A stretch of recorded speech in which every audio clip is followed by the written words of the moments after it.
itu akan kita perbaiki cepat, dan itu bukan karena kurang uang dan lain-lain, hanya kurang koordinasi antar pemerintah. Dan ke depan kita akan seperti itu terus, perbaiki terus iklim investasi sehingga setiap hal yang mengganggu akan kita tangani secepat mungkin. Kalau Anda ingat waktu case yang pertama di P2SK itu adalah perusahaan kecil, pinjam uang 4 miliar aja nggak ada, karena perbankannya asik naruh uang di tempat lain yang tidak produktif. Sekarang udah kita perbaiki, harusnya ke depan nggak begitu lagi. Jadi financial sektornya akan lebih bisa memberi pinjaman ke sektor swastanya, itu utamanya. Dan nanti kalau dari P2SK tadi, P2SK ya? Bukan P2SK. P2SP di bottlenecking tadi ditemukan berbagai macam hambatan, itu mungkin yang kita tawarkan. Jadi kalau saya pikir sih,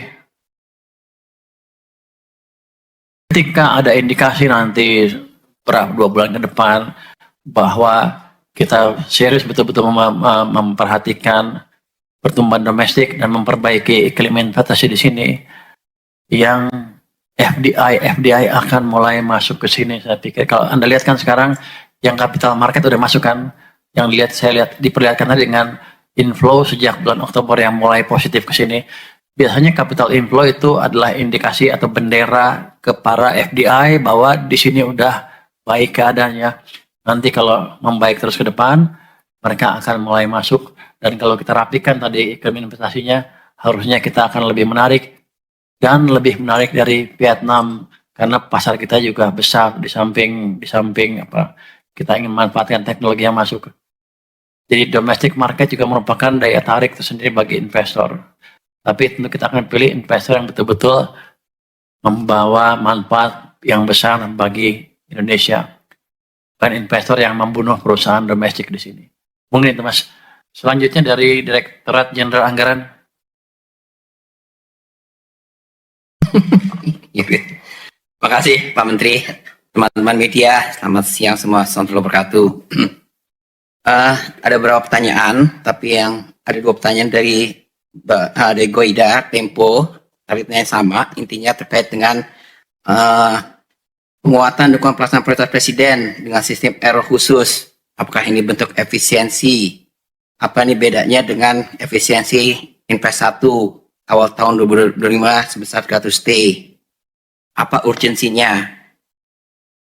Mungkin dapat kami sampaikan adalah memang error khusus ini berbeda dengan program Invest 1 di tahun 2025 kemarin.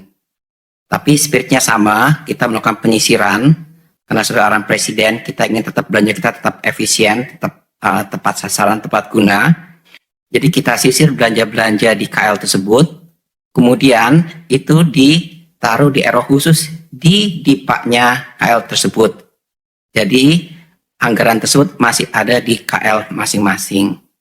Tapi anggaran tersebut akan digunakan sesuai dengan untuk mendukung program-program prioritas pemerintah, program-program prioritas Presiden misalnya. Itu yang kita lakukan. Jadi nggak ada blokir, tapi anggarannya masih tetap ada di KL terkait. Jadi nanti kita lihat untuk melihat dinamika yang terjadi selama tahun berjalan, itu yang akan dipakai. Kemarin Pak Menteri sudah menyampaikan salah satunya untuk nanti program pembangunan rehab rekonnya di daerah bencana Sumatera, salah satunya itu bisa dipakai dana tersebut di masing-masing KL. Itu mungkin yang pertama. Ada juga pertanyaan kedua dari Magdalena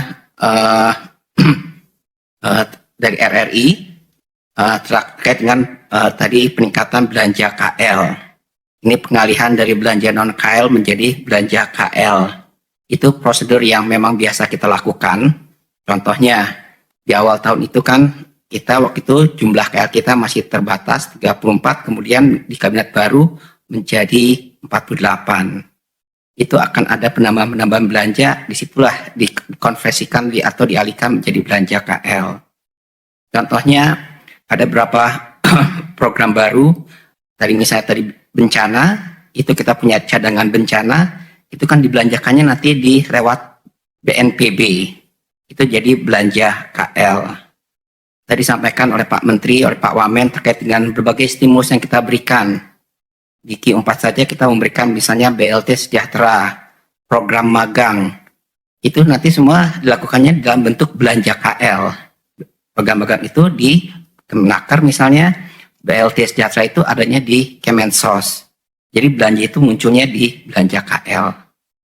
Mungkin demikian Pak Menteri yang bisa kami sampaikan. Kami kembalikan, terima kasih. Juga sama-sama ya kalau itu ya. Ringkas. Saya pertanyaan tadi, apa bedanya dengan efisiensi 300T di awal 2025? Nggak dijawab. Saya jawab deh itu deh. Kalau dulu pukul rata lah kira-kira. Kalau sekarang beda, disisir program-program yang dampaknya kurang bagus, kurang besar, itu dikeluarkan dari itu, dicoret, dibintangin ya. Baru uangnya dipindahin dipindahin aja. Jadi ada di dipaknya, Tapi, Pak. Jadi pokoknya gini, itu nggak sama kalau dulu pukul rata, sekarang dilihat yang jelek-jelek itu dikeluarkan kira-kira begitu. Ya? Ya. Jadi RO khusus itu tetap di KL masing-masing. Dia bukan dipotong, bukan dipindahkan, bukan diblokir. Dia di KL masing-masing. KL-nya nanti bisa menggunakan sesuai dengan prioritas. Nah, yang tidak prioritas ya memang mesti disisir, masukin ke RO khusus. Tapi dia tetap anggarannya KL. Kira-kira begitu lah. Rumit banget. Jadi enggak mau dipotong juga nggak apa-apa. Kalau emang ini, jadi begitu, kira-kira begitu disisihkan untuk sana. Tapi bukan berarti gara-gara itu kayaknya nggak bisa menjalankan kegiatan yang betul-betul produktif, yang betul-betul membawa impact dari kementerian atau dari KL tersebut.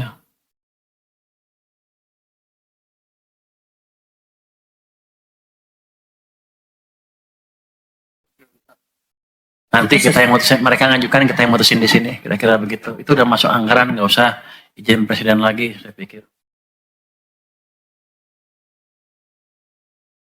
Lanjut, Dirjen Pajak, silakan. Terima kasih Pak Menteri, Pak Wamen, dan teman-teman Eselon 1 serta teman-teman wartawan. Ada 9 pertanyaan, yang pertama dan kedua itu tentang SP2DK, Surat Permintaan Penjelasan Atas Data dan Keterangan. Kenapa ada diatur di PMK baru 111 tahun 2025, bukan surat edaran. Jadi tentu SP2DK ini merupakan tools yang cukup powerful, yang mana apabila kita mengaturnya terbatas di SE Dirjen, ini sifatnya internal. Sehingga kita naikkan supaya ada kepastian hukum, supaya ada konsistensi tata cara pengawasan, dan juga penguatan landasan pelaksanaan, kita naikkan ke PMK 111 tahun 2025. Sebelumnya di SE 05 tahun 2022. Mudah-mudahan dengan pengaturan di level PMK terjadi keseragaman treatment di dalam pengawasan. Dan selain itu ada pertanyaan lagi terkait dengan SP2DK. Kenapa turut mempertegas ketentuan untuk WP yang belum terdaftar, apa pertimbangannya? Jadi teman-teman wartawan, pada saat ini DJP ini basis data dan juga akses datanya semakin luas, pendalaman datanya juga semakin dalam, semakin detail, sehingga SP2DK itu dilakukan tidak hanya untuk mengkonfirmasi wajib pajak yang sudah terdaftar, tetapi juga mengkonfirmasi keseluruhan data yang tadi dimiliki oleh Direktorat Jenderal Pajak. Dan data itu tentu tidak hanya merujuk pada wajib pajak yang terdaftar, tetapi juga merujuk kepada wajib pajak yang belum masuk ke sistem DJP. Itu ekstensifikasi. Jadi apabila memang dari jangkauan pengawasan kami menemukan bahwa subjek atau entiti itu sudah memenuhi persyaratan subjektif maupun objektif berdasarkan amanat Undang-Undang Perpajakan, maka kami akan lakukan pengiriman SP2DK atas informasi dan data yang kami punya. Kemudian pertanyaan ketiga, sudah 2026, apakah handover Cortex dari vendor sudah selesai? Kemudian tadi malam ada downtime Cortex, apakah ada penambahan layanan, Pak? Cortex sudah di handover Desember lalu. Kita akan tetap bekerja sama dengan vendor untuk memastikan optimalisasi dan stabilitas sistem sampai dengan submission SPT di bulan Maret dan April 2026.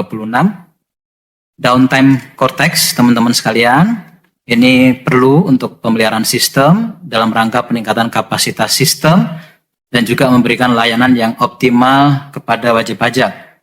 Kami tidak akan melakukan downtime di dalam jam layanan yang hari Rabu kemarin kami lakukan mulai jam 11 malam sampai dengan hari Kamis tadi pagi dini hari jam 1 malam, jadi tidak akan mengganggu layanan.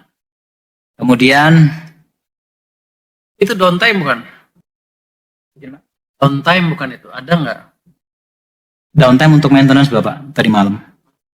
Iya, iya Pak. Kemudian Jam berapa? jam 11 sampai dengan jam 1 malam Pak. Jadi 2 jam Pak. Jadi Wildan ngeceknya jam 1 malam. Bukan Pak, memang kami umumkan Bapak kalau kita akan melakukan Wildan mana maintenance. Wildan?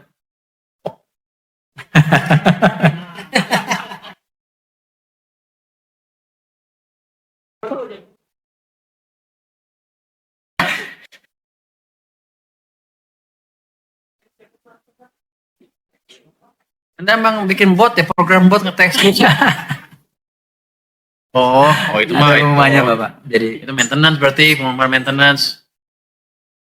Hanya maintenance kan? maintenance Pak ya.